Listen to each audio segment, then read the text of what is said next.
Olá, esses dias eu tive um sonho, e esse sonho ele pode servir de síntese para o nosso caminho até aqui. No sonho, eu era levado até uma grande casa, e dentro dessa casa, um homem me levava até o centro da casa de onde fluía uma fonte de água, uma fonte de vida. Então, no centro daquela grande casa, uma fonte fluía. Ali no encontro com aquela fonte, com aquela água, eu conseguia ver outras casas como que se flutuassem ao redor daquela fonte, como que se representassem que a partir daquela fonte outras casas pudessem ser construídas. Esse foi o sonho. O que a gente pode interpretar nesse sonho? Vamos lá. A gente começa pelo zero. O zero é o potencial. Então o sonho ele mostra um potencial. O sonho ele mostra algo que é possível ser feito.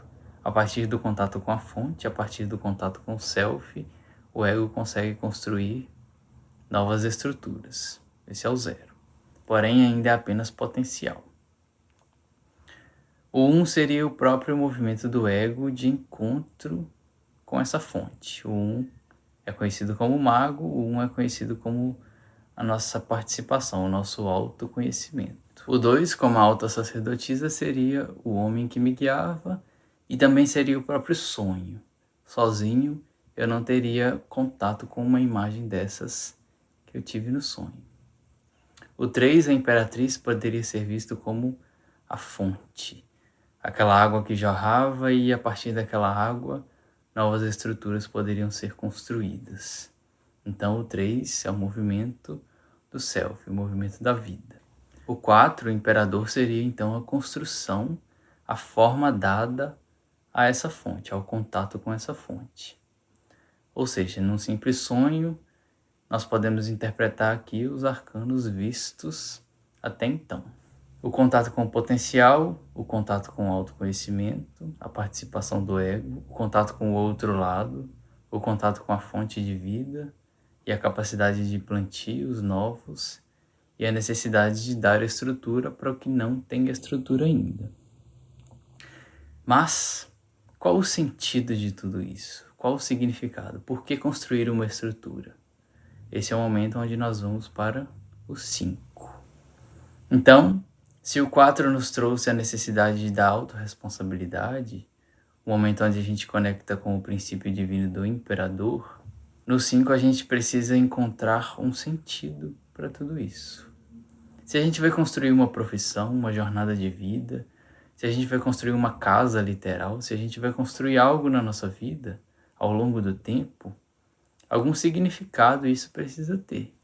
Geralmente esse significado vem baseado na nossa construção de vida. O que nos levou a querer construir aquilo? Qual o sentido do que a gente constrói para a nossa vida? Esse é o 5. Mas mais do que isso, o 4 ele representa a lei da forma. Então a gente precisa dar estrutura para o ego, construir algo, se tornar responsáveis pela nossa vida, mas para quê? Então, enquanto o 4 representa a lei da forma necessária para a continuidade, o 5 ele vai representar a lei do espírito. E o 5 nessa etapa é nomeado pelo tarô como o Hierofante. Para a gente entender o Hierofante, eu vou trazer alguns termos novos aqui que são necessários para a compreensão da jornada do ego. Primeiro, o termo espírito. O que seria o espírito? Nós podemos entender o espírito como o vetor de sentido do ego. O que seria o vetor de sentido? Como eu disse até aqui, o que dá significado para a nossa vida? Por que a gente quer o que a gente quer? Por que a gente constrói o que a gente constrói? Qual o sentido de tudo isso? Qual o significado de tudo isso? Quem nos dá esse significado, quem nos dá esse sentido é o espírito. Então nós podemos entender o espírito como a linha que conecta o ego com o self. Essa linha vertical de conexão.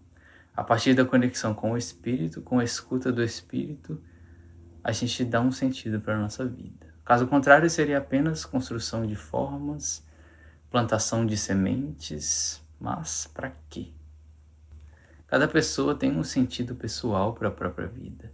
Esse sentido ele é construído ao decorrer da jornada, e esse sentido também é construído tanto pelas experiências que a vida vai nos trazendo, que a alma vai nos trazendo, quanto com o próprio sentido que o ego vai dando à própria vida. Então você viveu determinadas coisas, essas coisas te impactaram de determinadas formas, e isso por si só já traz um significado para a sua vida, um significado de vitória, por exemplo, um significado de momentos onde você se sentiu derrotado, e tudo isso vai nos formando de alguma forma. Claro que também cabe ao ego ir dando significado ao que passou para que a vida não pareça apenas uma sequência de dias sem sentido. Então, esse seria o espírito. Então, na ilustração, nós podemos entender que o espírito vem do self como sentido. Nós podemos entender o espírito como um raio do self que vem até nós, o raio do sol, o sentido pessoal da nossa vida, o significado e o propósito da nossa vida. Ele não é definido de forma fechada, mas existe algo em nós que nos dá alguma direção. Não é tudo em vão. Esse é o espírito. Então ele vem do self e toca a alma, e a alma vai nos trazendo os cenários, os sonhos, as pessoas, as imagens, as reflexões, os símbolos, para poder a gente ir entendendo e construindo o sentido e o significado da nossa vida. Seguindo adiante, nós vamos entender o Hierofante também a partir da moral e da ética. O que significa a moral e a ética? Vamos lá. Então, se a imperatriz nos traz a função mãe, se o imperador nos traz a função pai com as regras, com as leis do mundo, o Hierofante ele vai nos trazer, inicialmente, as regras morais, as crenças que nos são passadas. Geralmente essas regras morais elas vêm inicialmente da família. E a família herda isso dos antepassados e vai passando adiante. Aqui nós encontramos o nosso sistema de crenças, por exemplo. E o nosso sistema de crenças ele é extremamente enraizado, muitas vezes, na religião. Então a nossa moral é construída a partir, muitas vezes, de religiões. Mas o objetivo da moral é ensinar ao ego o convívio social, o bom convívio social, questões que são aceitas ou não pela sociedade. Então, durante a nossa educação, a gente vai ouvindo dizer que isso é bom, que isso é bem visto, que isso é ruim, que isso é mal visto. Isso vai educando o ego moralmente. E claro que isso é necessário. Imagina uma criança que começa a frequentar a escola. Ela precisa saber o que ela deve fazer ou não, o que seria bem visto pelas outras crianças e pela professora ou não. Então essa é a moral. Esse é um dos papéis do Hierofante. Esse é um dos papéis da educação do ego. Então, além de criar forma, além de plantar sementes, além da autoinvestigação, do autoconhecimento, da conexão com o mistério, com o outro lado, a gente precisa também construir as regras para o convívio social, o bom convívio. Porém, num determinado momento da nossa jornada, essa moral ela vai se tornando algo muito enrijecido. A gente vai observando que determinadas regras religiosas ou regras trazidas pela família não servem mais para o nosso desenvolvimento espiritual. E aí é o momento onde entra a ética. Enquanto a moral representa a educação para o convívio externo, a ética vai nos trazer a educação do espírito, a educação interna, a educação do self para o ego. Então, durante a nossa jornada, a gente vê que algumas regras morais, elas servem até certo ponto, mas no nosso mundo pessoal, no nosso mundo interno, não nos serve mais. Não nos serve com aquela mesma regra rígida que é imposta. Então, a gente vai entrando em contato com a nossa verdade interior. O que para você faz sentido, o que para você te mantém vivo, o que para você é construtivo, mesmo que isso vá contra a moral ditada. Essa é a ética. Então o Hierofante ele vai representar tanto a construção da moral inicialmente, Porém, mais do que isso, e principalmente, o Hierofante ele representa a tradição do espírito vivo. O Hierofante é aquele que representa o movimento pela vida e a consideração das leis espirituais. E quando nós falamos de espiritualidade, a gente precisa lidar também com as questões da espiritualidade, não como uma terra sem lei. Então, quem fala sobre as regras da espiritualidade é representado pelo tarô como o Hierofante. Hierofante pode ser traduzido como aquele que fala, aquele que ensina a respeito do sagrado. Esse é o Hierofante. Então, no nosso desenvolvimento espiritual, a gente precisa também lidar com as leis espirituais.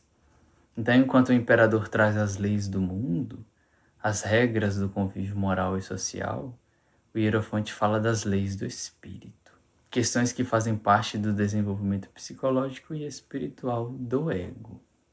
Então, o self ele emana sentido para o ego, e o ego pode ou não seguir o próprio sentido, a própria jornada extremamente particular a nível espiritual, ou ele pode continuar apenas focado e vinculado aos dogmas e à moral que lhe foram passados. Então é bem diferente uma coisa da outra. A moral ela educa para a sociedade, mas a ética educa para o espírito.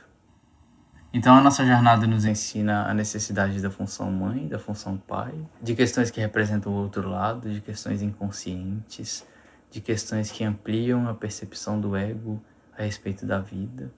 A gente entendeu também a necessidade do autoconhecimento, de fazermos-nos responsáveis pela nossa vida, e tudo isso baseado nos sonhos, baseado naquilo que a gente vê como potência para a nossa vida. Então a gente encontra o 0, 1, 2, o 3 e o 4, e o 5 é aquele que, de alguma forma, quebra a rigidez do 4. Então, se o 4 fala que a vida é assim, que as leis são essas, o 5 fala, as leis podem ser essas de uma forma geral, de uma forma social. Mas quais são as suas leis? Quais são as leis do espírito para você? O que para você é significativo, o que para você é importante, o que para você é ético. E para poder a gente entender melhor qual o papel do ego diante dessa ética, a gente estuda os 4 elementos, os 4 naipes. Já volto.